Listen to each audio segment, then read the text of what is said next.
Is the Leadership Weekly Wednesday webinar, and I'm your host Andy Gilbert, founder and managing director of Go.Mad Thinking, and thanks for being here. Really appreciate you giving up your time, and what I'm going to give you over the next hour is some really practical tools and tips to help you think bigger, better and bolder.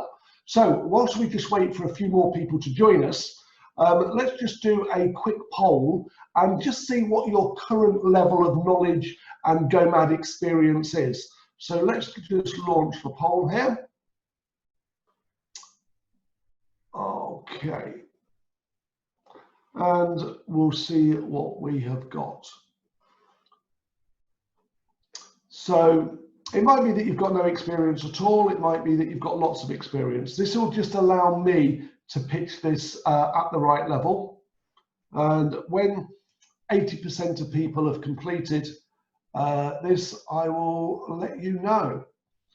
Okay, so it looks like at the moment 57% of people have watched my video, 29% have read a book, 14% have been referred by a colleague, and 29% have got no experience at all. Well, that's okay today, because it's going to be relevant at all levels. We have a couple of master coaches on. Okay, that's fine. So we'll come back and do another little poll in a short while. Let's look at what we're going to cover today. So here we go. 10 things mainly. We're going to do 3 each around bigger, better and bolder. And I've got a great participative exercise for you. It's a diagnostic exercise, and it's just going to help you assess the probability of achieving those goals you want. Okay, that's what we're going to be covering.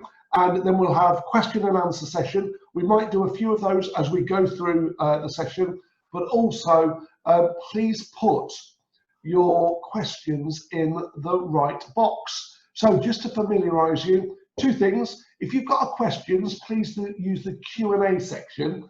And these are questions that you would like me to answer today. And if I don't get time today, I promise that either myself or one of the team will follow up with a personal response within 48 hours to you.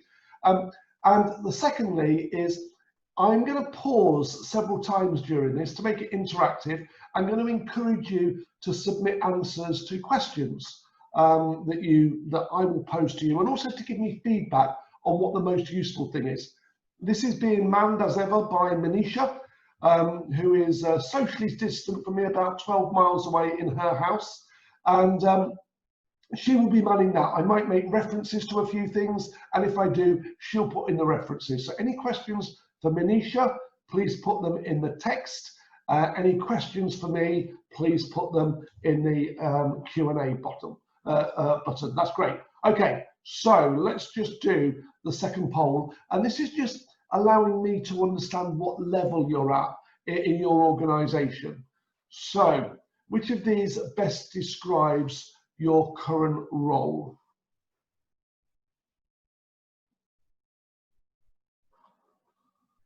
And then what this allows me to do is it allows me to give examples that are most relevant. Okay, so we've got 87, 88, 91% of people voted. Great. So what have we got here? We have exec leader 13%, 26% small business leaders, 38% of people are non-leaders today but curious about it. Okay, that's fine. Right, I'm going to give you something for everybody here.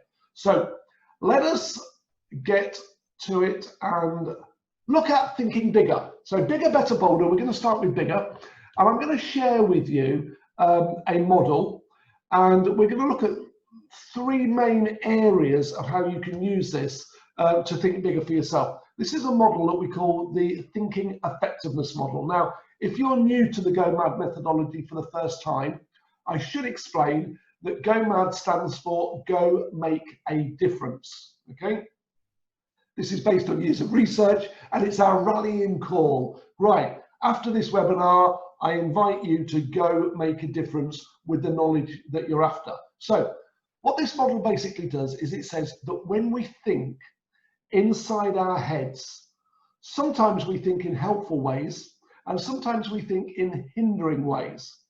But there are 4 elements or 4 components to the way that we think. So let's go through these, okay? So the first of these is when we think, we ask questions in our head, okay? Now, you might be asking a question in your head around this whole webinar about me, about the Go-M.A.D methodology. Those questions might be, what question should I pose to Andy in the Q&A function? Or what will I discover? How might I apply this? So if we want to think bigger, one of the things we need to pay careful attention to is the phraseology of these questions. Let me just give you a very simple example here. Let's suppose that you were doing a fundraising event and you asked yourself a question. Right, how could I possibly raise £1,000 for charity? Okay. Now, when you start to answer that question, you're going to be thinking of different ideas, different ways, maybe even different people that you could involve to help you raise £1,000. So if you now think at a different level and you think bigger, just notice if you ask yourself the question, how could I possibly raise £100,000 for charity? Now notice what happens in your head. You might have some helpful thoughts, you might have some hindering thoughts. But if you pursue with answering that question, and perhaps involving others to do so, you are going to be thinking at a higher level. All of the ideas that you generate in answer to that question, how could I possibly raise £100,000, will also be answers to the previous question, how could I possibly raise £1,000?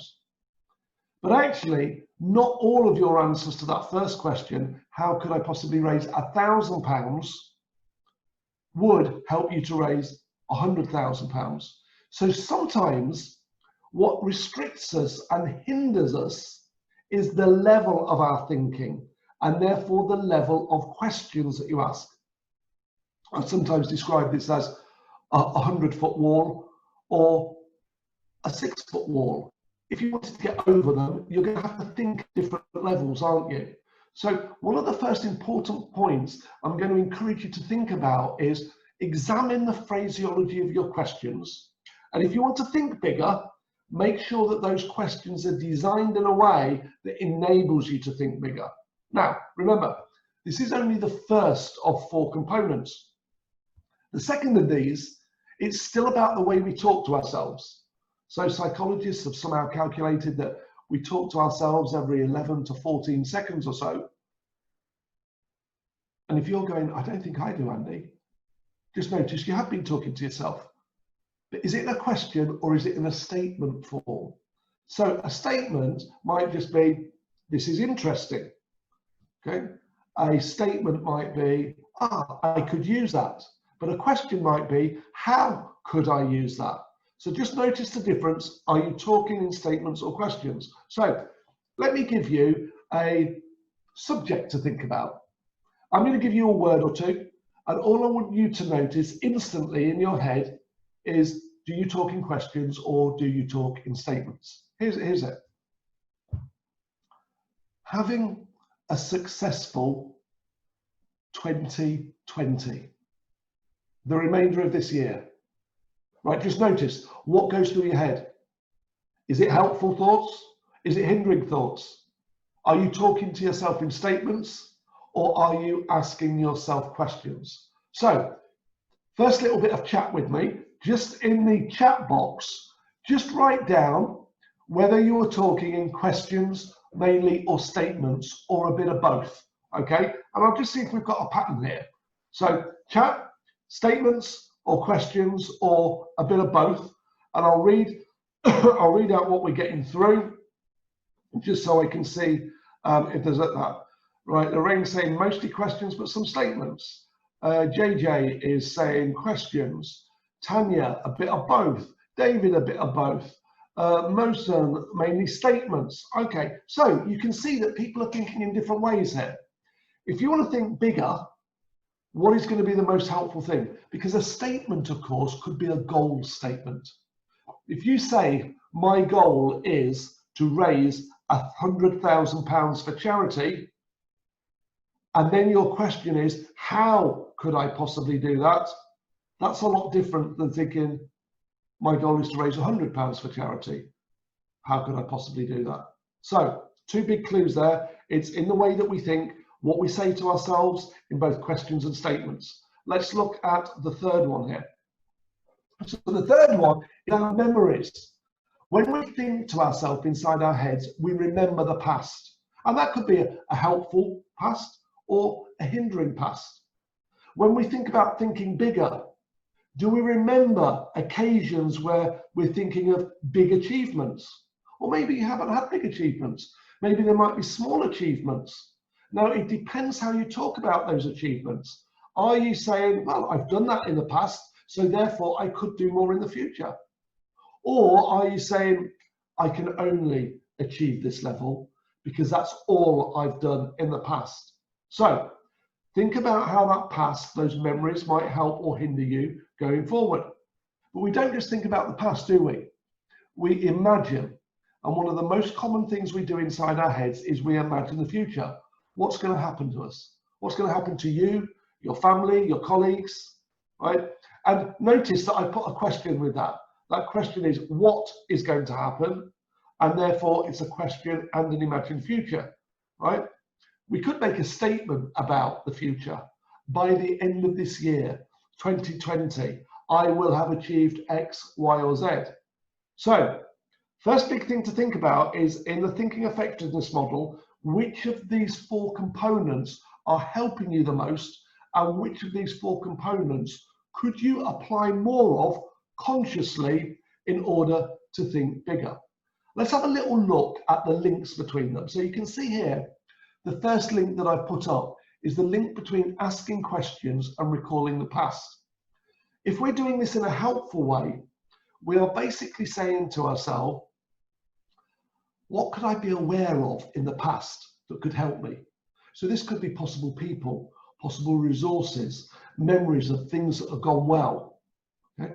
But also, we could think about the future, and we could ask questions about the future. And the purpose of those questions, as well as building our awareness, is also to understand, what is it that I want to achieve in the future?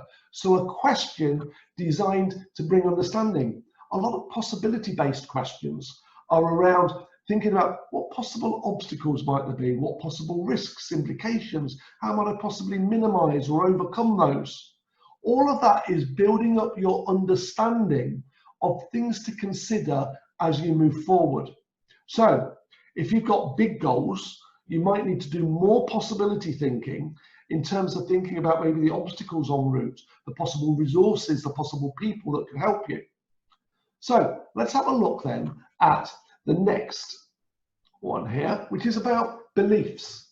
So if you think about when you talk about yourself in the past, and you talk about achievements, you talk about what you're capable of doing. I'm good at X, okay? I'm not very good at that. They are better than me, based on a past memory. What it means is you're creating a belief statement. Now, you might not say it out loud, but you might say it inside your head. And therefore, that belief statement could either help you or it could hinder you. And also, of course, it might be about your belief about the size of the goals, or the thinking bigger. Oh, I can't achieve £100,000. Well, I can do 100, but oh, maybe 200. Notice how that belief is perhaps based on the past and what you've achieved. But equally, we need to look at the link between the statements we make and the future we're imagining. And this is where goals come in.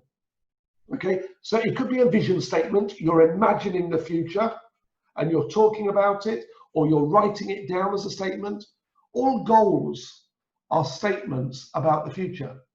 Okay, they could be helpful goals or hindering goals. So think about the size of the goal. So let's just do a quick recap, and I'm just going to invite you to put in the chat box which has been the most useful for you. We said we'd look at 3 things in order to help you think bigger. So imagine bigger, imagine greater success, imagine achieving what you want to achieve. right? That's all in your mind, okay? Or the next one is state bigger goals. Use those statements to actually raise your goal level. And the third one is ask better questions to yourself.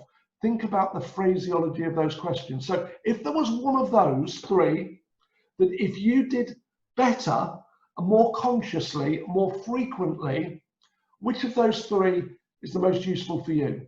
So just make a note in the chat box, and let's just see if there's a little bit of a trend here. Statements, questions, a bit of both, bigger goals. Number two, bigger goals. Number one, imagine bigger, better questions, better questions. Oh, it's a total mix of things that are coming through here. Okay. Lorraine saying awareness of hindering. Okay, that's the better. Let's go, that's the bigger. Let's go on to thinking better. Now, for this, please have you got, or can you find quickly, a piece of paper and a pen? Because I'm actually going to ask you just to draw a very simple diagram. If you've got that, that's fine. This is an exercise that I use on a lot of training courses. Obviously now we're doing them virtually, so I'm repeating this for you here. I would normally give you a handout, but at this point, could you just write down the boxes? So just draw a large box for box A, and then 6 little boxes below it, and then a large box for box B, 6 little boxes below it. And then at the end, you can see there that it's got an equals. We're going to do a little calculation later. So if you've got your phone or a calculator handy, that's going to be really good. So in box A, I'm going to invite you to think about a work-related difference that either you'd like to make or that you're currently making. And we're going to do an assessment on that. And you'll see the 6 boxes underneath. I'm going to pause 6 times and I'm going to invite you to do a score. I'll explain the scoring mechanism later as we go through this. So once you've thought of a work-related example, as a contrast, now please think of a non-work related example. Okay, it can be absolutely anything. Okay, it could be decorating a bedroom, health and fitness, whatever you choose. Okay? So write that. So we're going to work with 2 examples. I'm going to talk you through a framework, and as we go through that framework, I'm going to pause 6 times and we're going to do a very simple self-assessment. Okay, so if you're ready, let us go. 7 key principles of the M.A.D results framework. Now, I know there's a high percentage of people on this webinar today that haven't got familiarity. So let me just briefly explain that in 1998 and 1999, so 20 odd years ago, I did and led a large research study into people that make a difference. So that's the M.A.D. And out of that came 7 key success principles. The research study was about the success principles that people naturally apply when they make a difference. Okay, we established that there wasn't a process, but there were key principles that people naturally applied when they were going from point A to point B.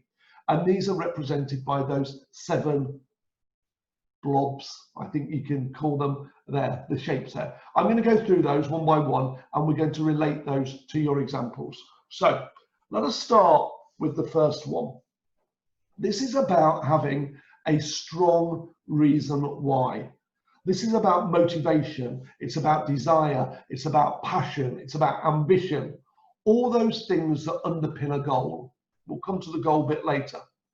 But this could be a towards motivation where you really know what you want, or it could be an away from motivation where you know what you don't want. However, regardless of that, what we're going to do is we're going to assess the strength of your reason. And we're going to do it for the example that you put in box A and box B. So in order to get the most from this exercise, I'm going to ask you to be really honest and truthful with yourself. Nobody's going to kind of like know your scores or anything like that. You'll get the best out of this if you're perhaps even a little tough on your scoring on yourself. So we're going to use a 1 to 10 scale where 1 is low and 10 is high. So for box 1, okay, under A and B, think about your desire and motivation for what you've written in box A to start with. Okay. If the thing that you have written in box A is the most important thing in your life, without exception, in comparison to everything else you've got going on, then that is a 10. If, on the other hand, though, you're not bothered, and perhaps you haven't even written anything down, that's a 1. Or somewhere in between, you decide. So how strong, in comparison to everything else in your life, is what you've written in box A? And then do the same for box B. Maybe the same or maybe a different score. Okay. What is it that you put there? How strong is your motivation to succeed? Right, let's go on and look at the second key principle. So I shared that briefly with you earlier. That's about having clarity. This is about having a clearly defined goal, knowing exactly what you want to achieve by a specific date, and having it so clear that myself or another person could audit you and they would know exactly what they were looking for. This is the measure of success, because if you want to go from point A to point B, you need to know where point B is, don't you? So key success principle. So in box 2, I'm going to invite you to write down a number. Now, before you do that, let me give you the criteria for a 10. If you have somewhere, not necessarily on that piece of paper, but somewhere else, a clearly defined goal in a single sentence that has an exact calendar date on there with specific detail that would tell me what I was looking to audit. In other words, there's got to be some measurable outcome there that is indisputable. You deserve a 10. Written, clear goal, single sentence, measurable output with a clear date. If, on the other hand, you haven't got that, maybe it's not written down anywhere. Maybe it's a wishy-washy, dreamy, aimy thing with no clarity. That's a 1. Or somewhere in between, you decide. Okay? So make your decision and write that in box 2 for A and for B. Okay, let's move on to the next one. Now, the next one is self-belief. Self-belief is what we were talking about earlier. It's the stuff in your head, okay? It's those 4 helpful or hindering components. So as you think about your goal, your level of belief or doubt will emerge about how achievable it is. You'll also be talking about your own capabilities, the skills, the knowledge, the attributes you have that enable you to move forward and think bigger, better, and bolder. But it might be that you've got more doubt than belief. So I'm just going to invite you to imagine that, here we go. In one hand here, I have my pencil. This is belief. On the other hand here, I have my little light bulb, okay? If you imagine that this is a seesaw like this, okay? If my rubber end here is in the air, that's more belief, and this is doubt, or the other way round, okay? So just notice as you think about what you've written in box A and box B, what your current level of helpful thoughts versus hindering thoughts, your level of belief versus your level of doubt. And in your score sheet, please note that this is box 4. Okay, I've skipped number 3, and I'll explain why in a second. Okay, box 4 is about self-belief. If you want to write self-belief just below that, please do so. Remember, box 1 was reason why. Box 2 was defined goal. Box 4 is self-belief. So, self-assessment on a scale of 1 to 10. How high or low is your current level of self-belief in achieving the difference that you say you want to make in box A? And then do the same for box B. Okay. Now, the reason that I skipped a step there is actually because the third key principle is possibilities and priorities. But when we train this to people, we normally talk about the triangle. That triangle of having a goal, having a reason why, and having a level of self-belief. Okay, we call that the internal triangle because it's inside your head, inside your heart. You haven't yet shared it with anybody. But there's a key principle there that says we've sorted out the what, we've sorted out the why, we're now into the how, and it's a three-step process here. The first step is possibilities. How possibly could I get there? What could I possibly do? Who could I possibly involve? Okay, lots of possibilities and ideas. Then, once you've got all those ideas out of your head and hopefully written down, then you prioritize and you say, in relation to my goal, which of these is the most important?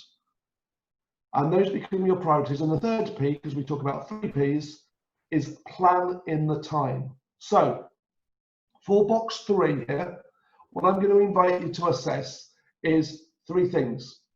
If, when you look at what you've written in box A, you have identified and explored lots of possibilities, the risks, the obstacles, ways to overcome, the resources, ways to communicate, get right. If you've done all of that, then you've prioritized them, sorted out the important ones, and you've planned in the time in your calendar or your diary or your personal planner, and I can see that evidence, you deserve a high score. If on the other hand, you've only thought of a few ideas, you haven't really got a prioritized plan, and you haven't set any time aside in your diary, you obviously need to adjust your score accordingly. So do that for box A, and then I invite you to also just do that little assessment for box B and put that in the third box. Okay, so possibilities, priorities, and planning in the time. Okay, let's move on to the 5th key principle. The 5th key principle of the Go Make a Difference results framework is about involving others. This is the most lateral thinking part of the whole framework. It's about thinking wider, broader than you would perhaps more naturally think. Most people, when they're thinking, think of friends, family, and colleagues. They're normally the top 3 criteria. People I work with, people I live with, people I socialize with. But actually, it includes potentially everyone in the world. Google, other search engines are available, right? That will give you access to billions of people. But it's also people that are no longer alive, but have maybe left a legacy. So it's a very creative thinking part, the whole concept of involving others. And the link that you can see there that goes from the involve others to the goal is what we call the buy-in line. This is about how you're communicating to those others about your goal and how you're securing their commitment and buy-in. So I'm really going to invite you to assess 2 things here. As you go back to the score sheets in box 5, as you look at the example you've got that's work related in box A, just think to yourself, to what extent am I currently involving as many people that could add value to helping me move forward? And to what extent have I communicated and got their buy-in? Just put that down as a number in box 5.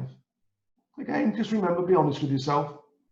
And again, in box B, for box B, the example that you've used there, think about to what extent am I currently involving as many people that could add value, I've communicated and secured their buy-in to help me move forward. That's box 5 about involving others. Okay, let's move on for box 6. Box 6, at the heart of this model, this framework is about personal responsibility, and you can see that it's connected to the other key principles. Right? The main connection to focus on is this is about having choices. What does personal responsibility mean? It means saying it's down to me. I'm accountable. But it also means saying I've got choices about who to involve, about the time I set aside and how I spend it. I can choose my goal to break it down into little bits. I can choose to develop myself. Okay, and if you're a leader, it's also about role modeling.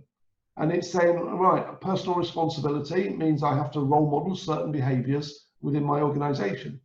So as you think about you taking personal responsibility for your goal without blaming anyone or anything, that's really key, because the opposite of personal responsibility is blame.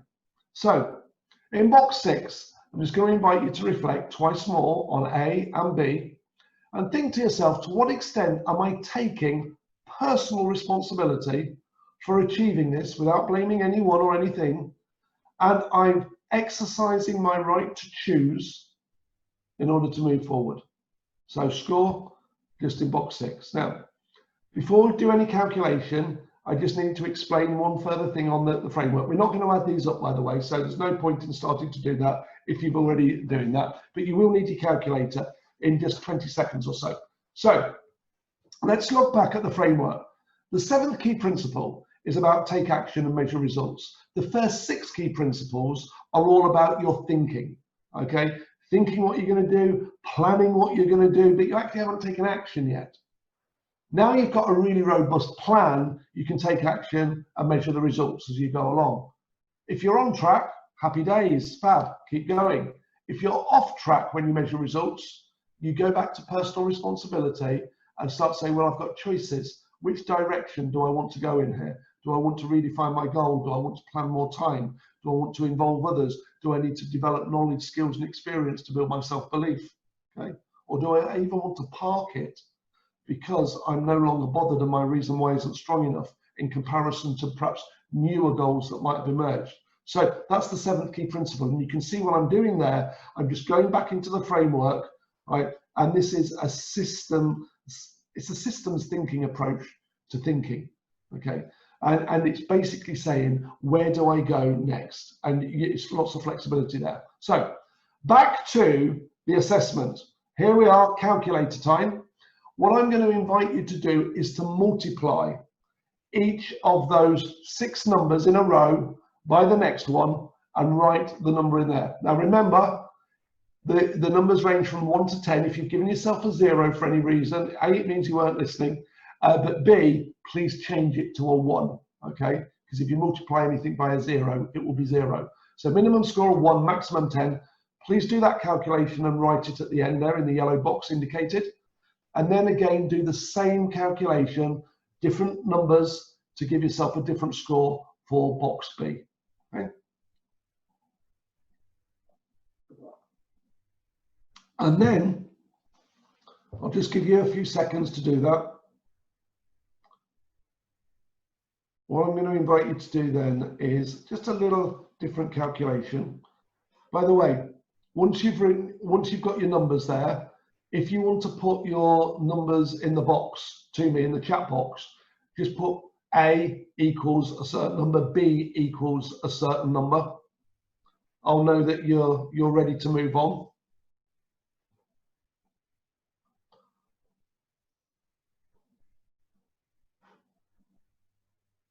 Okay, it's getting a few through. Thank you to start with. Remember, this is multiplying. You're multiplying box A for box number 1 by box number 2 by box number 3 by box number 4 by box number 5 by box number 6. Okay, thank you. Great. Right, people are ready to move on. I'm getting some scores through. Great. So we're going to calculate your probability of success. Now, this is a very quick and a very crude way of doing a calculation, right? The maximum number that you could have scored if there was a 10 in every box, 10 to the power of 6 is 1 million. So your score is out of 1 million. Now, the easiest way to calculate a percentage is to count in 4 digits from the right-hand side. Okay, so you'll see here that a million, counting 4 digits from the right, will equal 100%. So please put the decimal point in the right place for your number. If you've got a 6-digit number, okay, like 126,000, it will be 12.6. Counting in 4 from the right. If you've got a 4-digit number, you will need to put the decimal point at the start of it so it becomes 0 point. Okay. If you've got anything less than that, you'll need to put zeros in front. Okay, so please just do that calculation and post your percentages up in the chat box. Now, I'm not going to embarrass anybody by saying who's got the lowest score or anything like that. Let's just get those percentages in. I can see already that we've got 16.5, 51% is a very high score. We've got 8%. We've got 0.4 16.5, 2.8, 52, 0.9. Great. Okay. The range is below 1% up to, I think the highest that I saw there was 51 or 52% there. That is the range.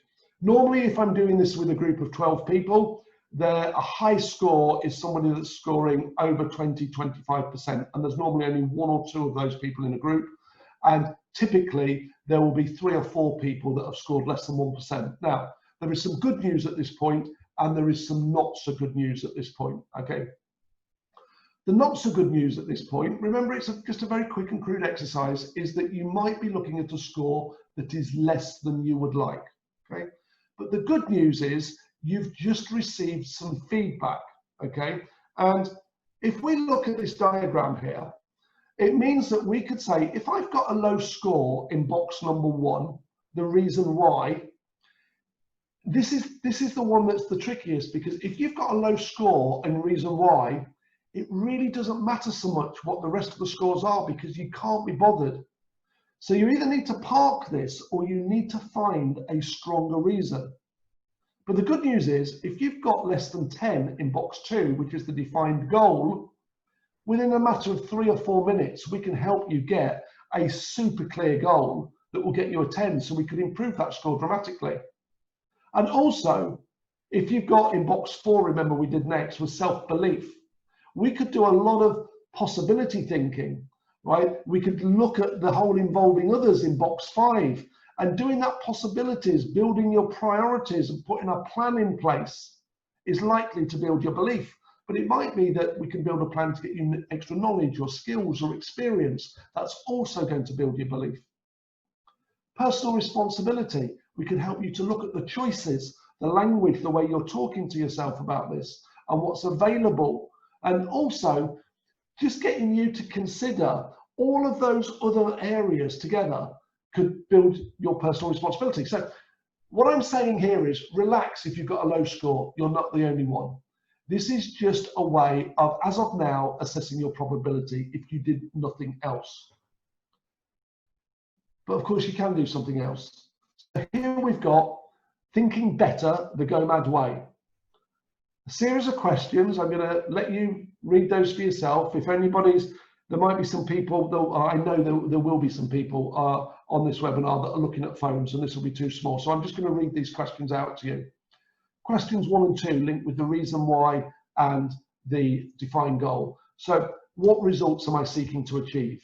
Okay, what's my strongest reason for wanting to achieve this? Okay, how confident am I in achieving this? Okay, and that's that 1 to 10 scale. Then we can do the possibility thinking. What possible tasks, resources, what possible risks might it be useful to consider? What possible obstacles?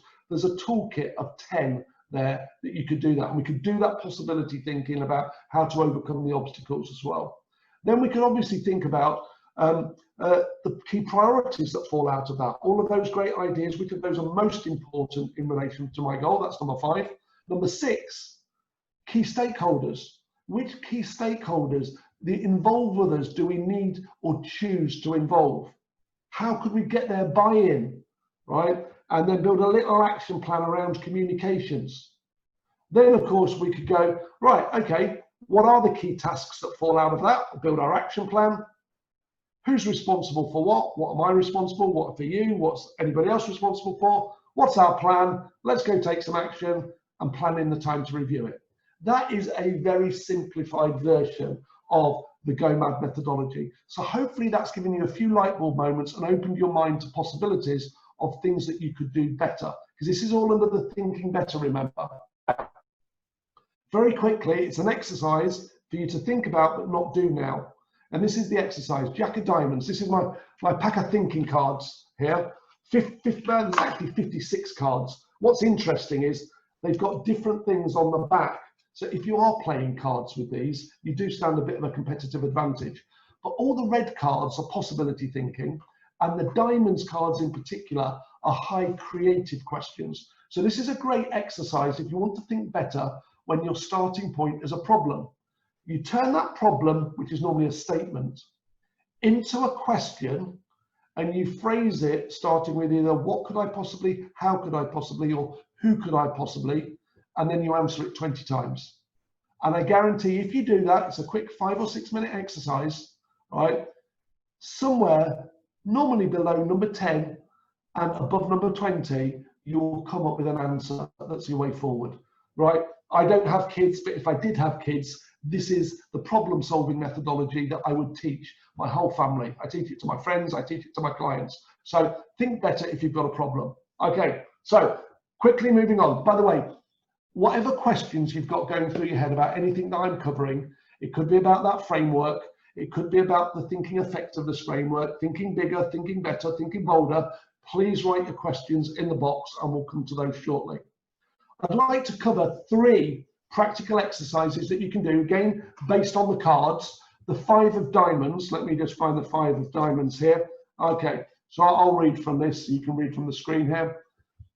This is about setting up a what if exercise, okay? A what if scenario is where you suspend the current logic. So if you want to think bolder, what you could do, you can do this for yourself, you can do this in a team meeting. You say, for the next 5 minutes, 10 minutes max, okay, I'd like us to suspend current reality. What if there were no obstacles? Or what if there were no budgetary constraints? Okay? Or what if we had to find a solution by tomorrow? And you set up the ground rules and then you allow 5 minutes of freedom, okay? If you don't set up those ground rules, particularly with the group, people will go, ah, yes, but we can't, my boss won't let me. So you say, right, what if?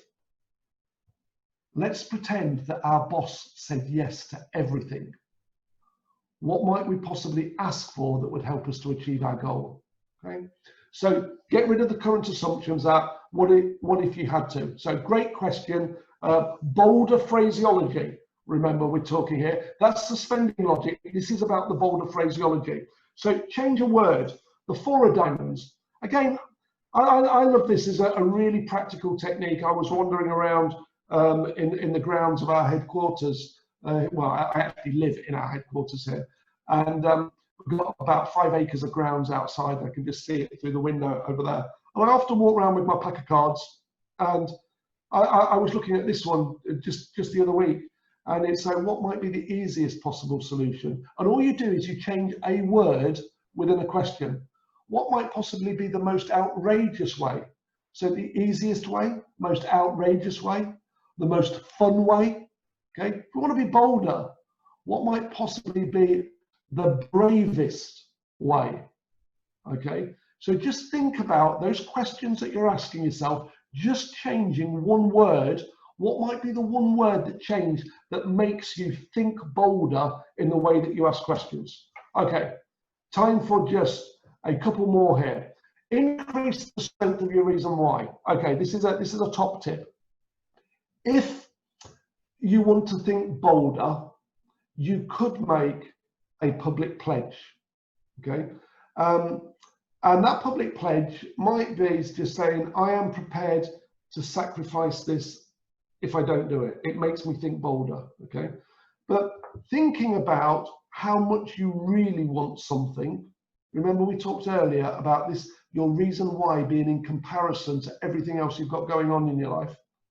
But this public pledge, I've done several times. So once I was on stage and I said it was a large conference, about 300 or 400 people. And I said, at the end of this conference, I'm going to invite you to make a difference. If you're really serious, please stand up at your table and make a personal pledge. There were round tables, about 8 people on each. Please make a personal pledge to everybody on that table of something that you will do that they can hold you accountable for. Okay. And I gave them the example of a story I'd once heard about a person saying, if I don't achieve this, I will give $1,000 to an extreme far-right political party that he didn't agree with. And it was the thought of that people could hold him accountable that drove him towards his goal. Okay? I've used it before. I once said at a conference, I said, I will spend £10,000 on cigarettes, and I don't smoke, and I will invite people I don't know from the nearby village to come into my fantastic lounge, which is like an art gallery, and smoke my cigarettes there. The thought appalled me. I was layering this upon layer on that and that, right? And I stood to lose £10,000 and have all my artwork collection ruined, and that's it. So I wrote that book on time. Okay, so again, I'm just giving you some examples here. Please take away whatever works for you. And remember, write your questions down. Right, conscious of time, moving on. Let's do a quick summary. We've covered 9 things, 3 from each category: thinking bigger, thinking better, and thinking bolder. Have a read down those and then have a quick chat with me about which are the most important for you. What numbers are you taking away from this session today? Then we'll go into some questions and some answers. So please put down 1, 2, 3, however many you want to. What's been the most significant for you? Which numbers are you taking away for today? We'll see if there's a little pattern and a theme. Once you've written your numbers down, please ask me a question on using the Q&A, and we'll spend 10 minutes or so going through those questions. So, thinking bigger. Bigger success, bigger goals, better questions, applying the results framework, diagnose the weaknesses that we did, better questions linked to the framework, turning a problem statement into a helpful question. That was that 20 answers technique that I mentioned, the Jack of Diamonds. The next 3 cards about that what if scenario, bolder questions, reason why. Okay, so what we got, Lorraine is saying number 4 is super helpful. Great, I'm glad you found it super helpful, Lorraine. David, definitely number 1. Mosa, number 1, number 2, and number 9. John James, number 1 all the way. Susie, number 5. Derek, number 6. Oh, they're going too fast for me now. Okay, right. Now, number 1 seems to be coming out as very popular there, and probably number 9, I'm saying. So, imagining bigger success, bolder questions. Okay, it's great. So, Solo, thank you very much. You put your chat answer in the questions. It's not a question, but you've chosen number 4 and number 5. Let's go on to questions then. Okay, so again, if you've got any questions, please put them up there. Anything that we've covered today about thinking bigger, better and bolder, the 2 frameworks. Start with a question from David. I have a project team review meeting to facilitate next week. What possible tips might you suggest to gain the best responses and capture the lessons learned?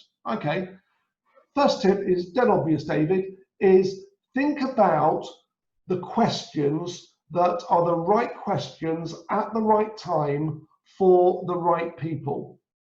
And do you want questions to focus their mind, which is perhaps to get clarity, right, about things that went well or not so well in the project?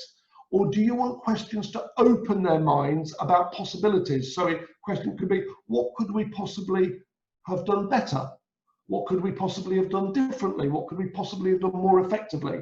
So do you want to open their minds to ideas, or do you want to focus their mind to get data and clarity around those? I think that would be my biggest tip to help you next week. I hope that helps. Okay, so let's have a look at the next one. Nicola, I run 2 teams, sales team and customer services team. Is it more important to think bigger, better or bolder in their roles? Okay, so I guess you're contrasting 2 different things. Right, the first thing I'm going to say is, of course, it's better to do all 3.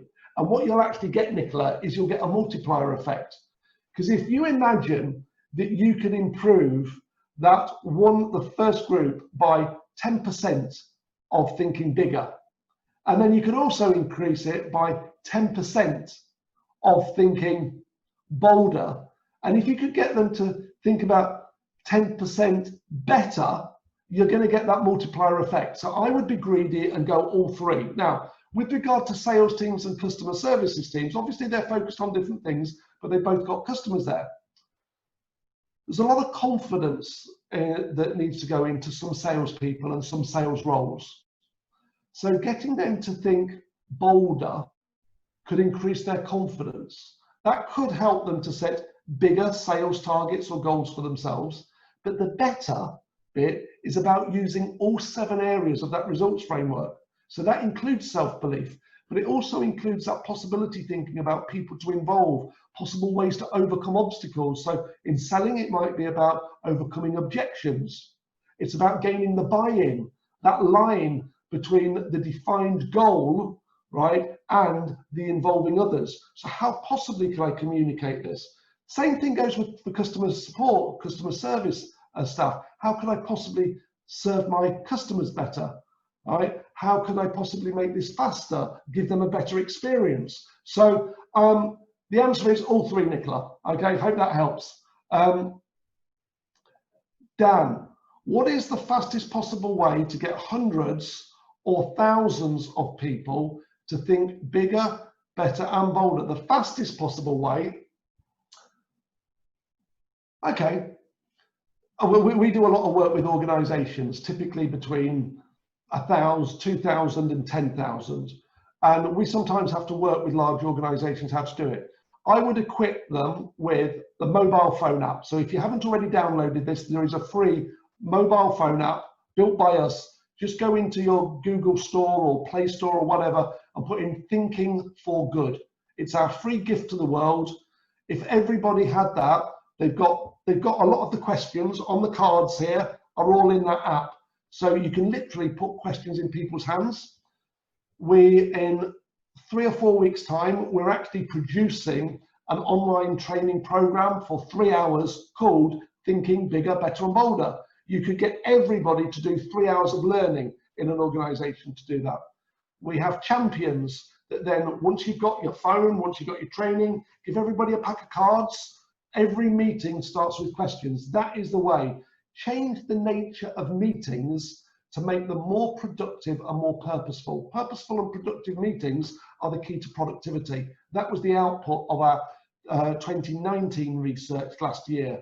So, and if you're interested in that cultural perspective as well, Dan, if you want to change culture, change the meetings, improve or remove, okay? And we're going to do another big research study later this year in terms of virtual meetings and creating a maturity model about best practice there. So if you're interested, just let me know, post in the chat.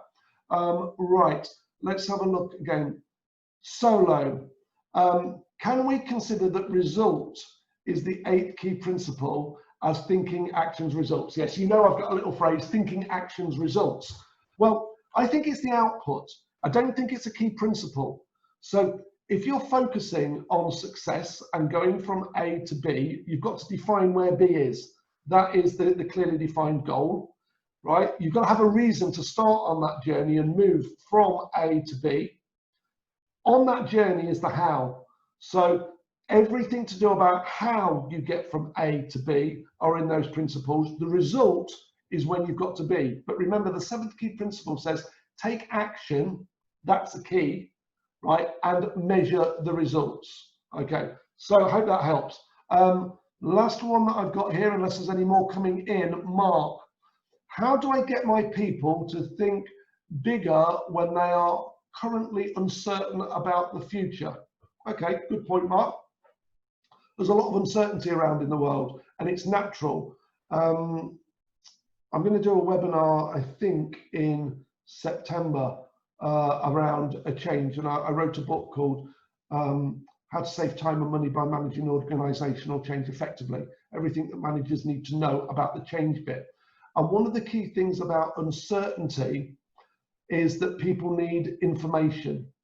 And if you can give them information about more short-term goals, not the year, not the 5-year plan that's gone out of the window, right? They can start to build a plan so how they can get there. So I think the real key thing is about start them small, right? And therefore they get more certain, and it also creates recalled memories. And then gradually get them bigger, or create a safe environment. Remember we talked about the what if scenario? What if, and you say for the next 10 minutes, let's do some what if scenarios. What if we had to improve sales by 50%? What if we had to find a new channel or a route to market? How might we possibly? And remember, it's the phraseology of those questions that are the real key to open people's minds up to possibilities. So I think the real answer is manage people with their uncertainty and let them have information. Small wins are good, but create safe spaces to explore the possibilities and facilitate those with great questions. I hope that helps you, Mark. Nicola, again, it's okay to have more than one question. I have the cards, but don't use them enough. Well, why not, Nicola? I know it's got a box, but take them out. Do you have any training videos or instructions to refresh my memory? Yes. In fact, actually, we've made 30 new videos recently, and 3 of them, 3 10-minute videos, so 30 minutes in total I made about how to use these cards. And I actually made them, I was sitting in my games room and I've got a pool table there. So it looks like I'm kind of like in a casino with the cards out. So I've got those. They're only currently available on our 90-day. We have a mastery program, and it's running virtually so that people go through 90 days and they get access to a video library of 30 videos about how to master everything. So that's in there. I am considering doing a package around just the cards and the videos. So watch this space, and Manisha will make a note to let you know as and when that happens. But at the moment, unless you're on our 90-day mastery program, there isn't access to those.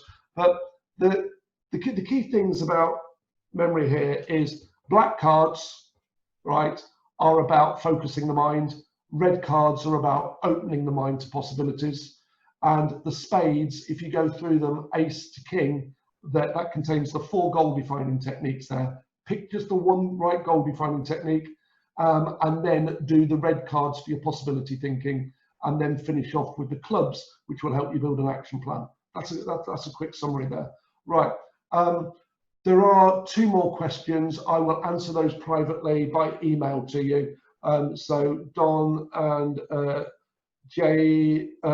Jack, I will send you an email on that. Okay, let's just move on quickly. We always finish on time. If you're interested in our 30-day DASH program, we've got those starting every month. That's 30 days to really accelerate you through, with lots of live coaching and mentoring support on a weekly basis on that. And then the 90-day program, which I've just mentioned here, will send you details of those, and you can see all the stuff that we cover there. But that's structured so that you get some upfront training, lots of live practice, but virtually through Zoom, and then you get the 30 videos with a great, I haven't got it here, just a fantastic workbook that we've designed around that. That's it from me. If you've got any questions, please put them in. Please just give us a bit of feedback. What's the single most useful thing that you are taking away from today? If you've had a light bulb moment, please let us know, a little one or a big one. Just post that in the chat. So that's it for me. I wish you well in these interesting times. Keep staying safe. Take care. Cheers.